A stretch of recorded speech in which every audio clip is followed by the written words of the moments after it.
Hey folks, Sandy Ridge here, and thank you. A lot of folks actually watched my first episode where the Sandy's Guide to Cover Gigs, where I covered song selection. So by now, I'm hoping that you guys actually have some really good sets and that you've been practicing those sets and you got a good show together.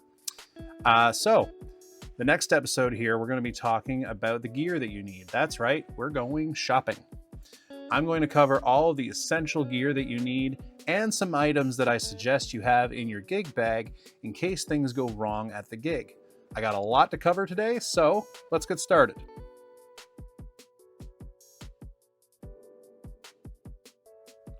The first guitar that I actually recommend that you have at your cover gig is any guitar that has single coil pickups, just like this Stratocaster. Now, personally, I love the Strat, and I'll be probably doing a demo in this in the next few weeks. Can't go wrong with it. But the Telecaster is also another popular option. Or you can look at something with P90s, which again are single coil pickups, just sound a little different.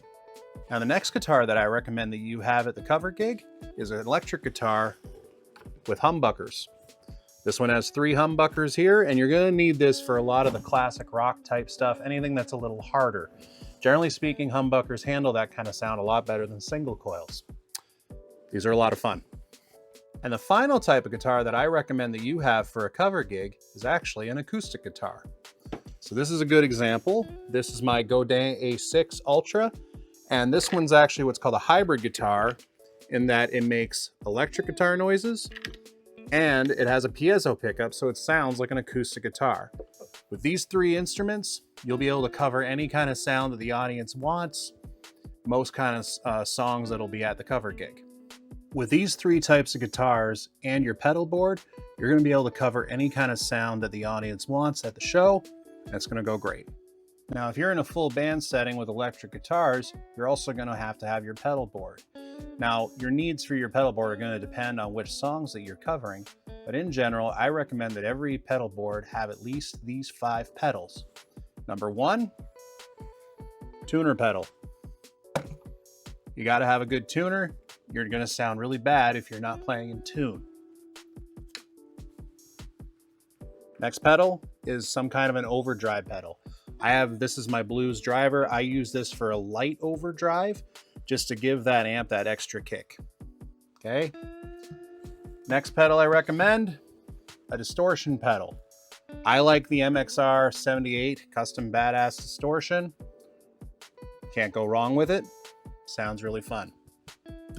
Next up, you should probably have a delay pedal. So many songs use delay, even if it's just like a quick slapback delay, that you're gonna need a decent delay pedal in order to get the echo that you want so that you can cover all the sounds that you need.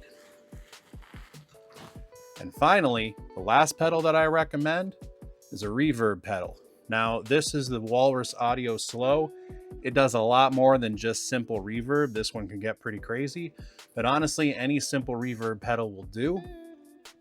Trust me, you're gonna need one of these. Now, another option that you can go with if you don't want to go the pedal route is to buy a multi-effects processor just like this one. This is the Valaton GP200, and what this unit does is you can actually plug it into your computer and it has access to literally hundreds of different effects.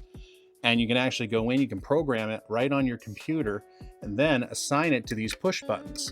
So when you're at the gig, you put this on the floor, and if you need a specific sound, stomp on that, you're good to go. You may have seen online people using those types of units and people in the comments saying, oh, you're going digital. That just refers to the digital nature of the multi-effects processor, and they tend to look down on it. Don't listen to these folks. Years ago, the multi-effect processors were not great. But nowadays, I gotta say, those units, they work really well. I actually recorded an entire playlist using it. Sounded fantastic.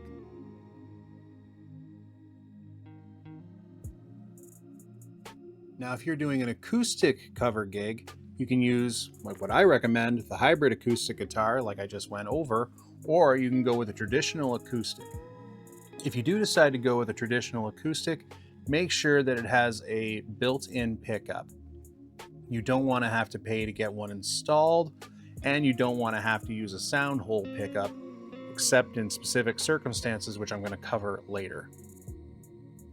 Now, when it comes to acoustic gigs and pedals, personally, I didn't really use much stuff except for a tuner pedal. That said, a lot of acoustic guitarists and singers do find having some of the modulation effects like reverb or the delay pedals can really add to the show, so consider those. Now, you're probably already looking at it like, wow, this stuff is going to cost a lot of money, and it does. Generally, what I recommend for gigging musicians is your guitars are probably going to cost between $500 and $1,000 Canadian each one. I don't recommend bringing anything more expensive than that. We're playing in bars. There's people drinking. You don't want to really risk your expensive stuff. Some guy might spill a beer on it. That said, of course, there's exceptions to every rule. There's very good guitars you can find under $500, particularly if you look at the used market. Just bring someone with you if you don't know what you're looking for.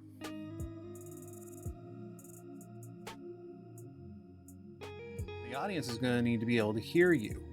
So if you're in a cover band, I recommend a small to mid-size tube amp.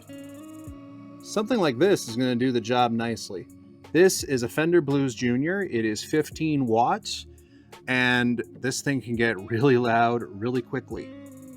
They make larger tube amps, but personally, I don't actually recommend them. Long gone are the days where you need like a half stack or a full stack. Even most of the big shows where you see the big bands, Kiss and that kind of thing, where they have like the wall of amps behind them, most of those are really just plywood.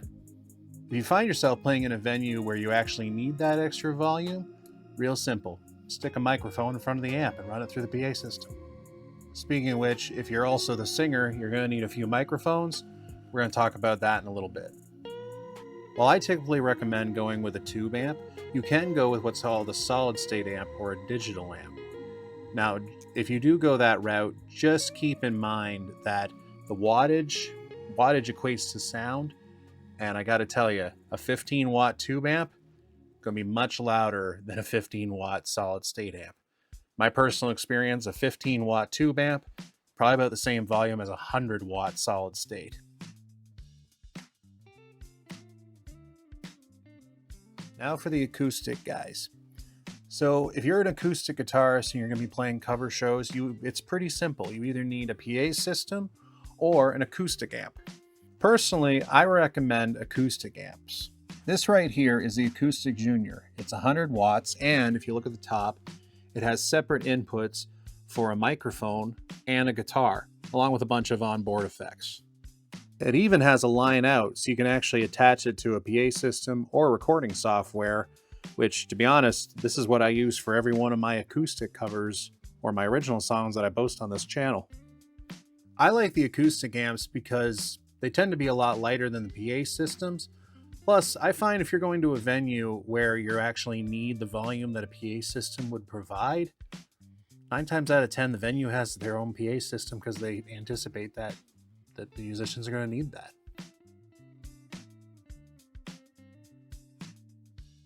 Murphy's Law states that anything that can go wrong will go wrong. Well, as a professional, you want to bring the tools that you need so that you can get through the gig even when things go wrong. So in this next section, I'm actually going to cover a bunch of stuff that I suggest that you bring with you in a gig bag in case things go awry. The good news is that a lot of this stuff is available right in your own house. So yeah, let's get into it. Here we go. Now, the first thing I recommend that you bring with you is actually extra patch cords and various cables. For every cable that you're using in your rig, you should have an extra one just in case. That includes guitar cables, okay, and XLRs for your microphones. Also, don't forget the little cables that go on your pedal board to go between the pedals, and those little cables that run from the power source to your pedals to keep them powered up. Number 2, this is going to seem like an obvious one, but extra guitar picks. Bring them in your wallet, keep them there, they're good to go. A good multi-tool can really save you. I have this one that I got off Amazon. It actually comes with a bunch of Allen keys and then a bunch of various like screwdriver heads and tips. These come in handy. They can save your butt. Number 4, tape. Good old-fashioned tape. You'd be shocked the amount of times that I've had to hobble something together, a mic stand breaks, whatever. And yeah, pull out a roll of tape, continue the show. Number 5, if you're using an electric guitar amp and your amp goes out, amp in a box pedals. These are the two that I have here. I'm going to be doing a shootout on them in a little bit. This one is from K-Line, this one's from Joyo. They both mimic a Fender amp. They sound great. They're only like 50 bucks each. Can really save your rear end at a show. Number 6, for the acoustic players out there, bring a sound hole pickup. So the way this works, this one's from Dean Markley. This part goes into the sound hole, fits quite snugly in there. Then you can plug this into your PA system or your acoustic amp, and you continue the show. I do not recommend using these as your main amplification system. Buy a guitar with electronics, but when the electronics go out, pull this out. Number 7, an extension cord. You'd be shocked the amount of times that I've had to run my guitar amp or my anything into a power outlet that was 20 feet away from the stage. Number 8, another obvious one, extra strings.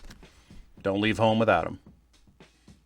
Number 9, extra 9-volt batteries, or whatever batteries you use, but I would say most pedals run on 9 volts.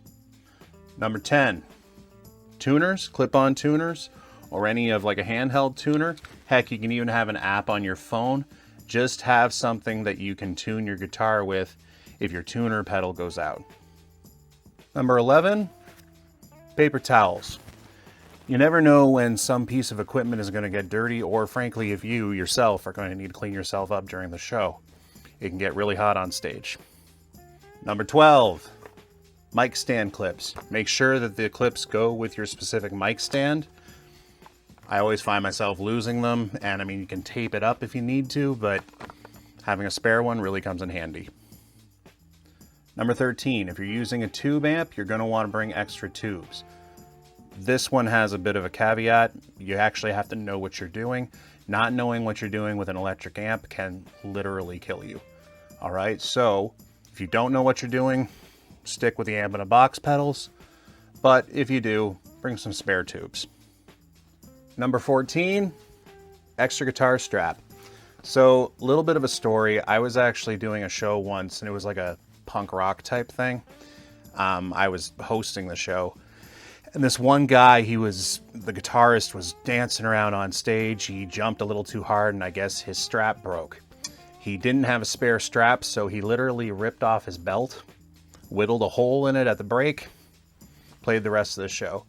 Now, while that was awesome, it would be much easier if you just had a spare strap. And finally, make sure to have like a flashlight with you. You can even just use the one on your phone.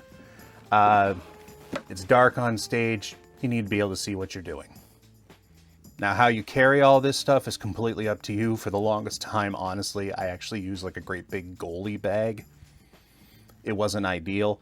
But you can find little DJ bags on Amazon for $100, and they really do come in handy, and they make it a lot more organized. Now, the last part of this isn't really a section on its own, but I'm talking about gear you should bring to the show. The other thing you need to figure out is actually a uniform. Now, this is completely up to you, and it depends on the image that you're trying to portray. Myself, I always kept it pretty simple. The one thing that I always did have was my hat. Now listen, folks, I know that's a lot of stuff that I just listed, and you're probably getting a little intimidated because it sounds expensive, and it is. You have to look at this as kind of an investment. These are the tools that you need if you're going to be doing this job. And make no mistake, playing cover shows, playing in bars, playing music live, it's a job. You're there to work.